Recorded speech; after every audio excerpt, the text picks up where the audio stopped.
I would engage and be just as enthusiastic, and I would make it contagious to want to learn about that new initiative or that book study.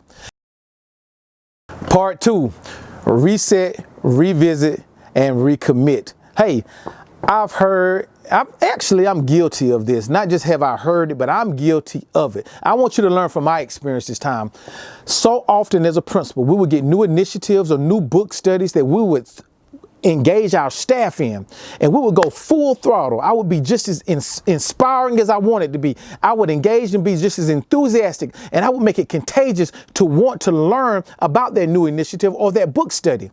And our staff would go full throttle, and we would implement it with success. The next year, when new people were onboarded, I never went through the process the same way. I only gave them simple terms, and we would throw terms around loosely around them, but they never had a true understanding. 4 years later, I realized I have onboarded 3 years worth of people who were never engaged in the book study or the initiative the same way my first group was. And then I started wondering, why do I have so many gaps in what I expect versus what I see? Why do I have so many gaps in what I know versus what we are doing? It's because it was me.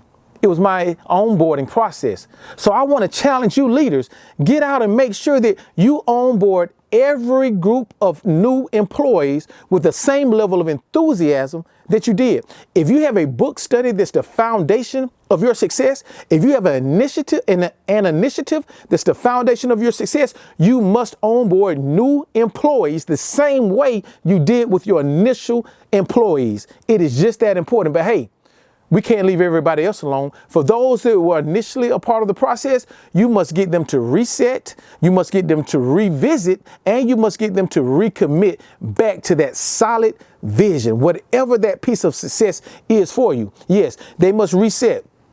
Have them to reflect during this reset process.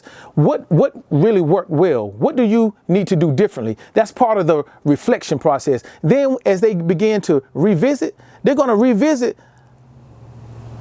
how did the students respond as it was implemented versus how they responded when we did not implement it. Then last but not least, they're going to recommit back to it, because this is part of your shared vision of teaching and learning. This is how teachers teach and how students learn. This is a part of your secret sauce, your success for your school. So make sure that they go back in and recommit to it. We have to have everybody on the same page, and everybody has to have the same level of knowledge.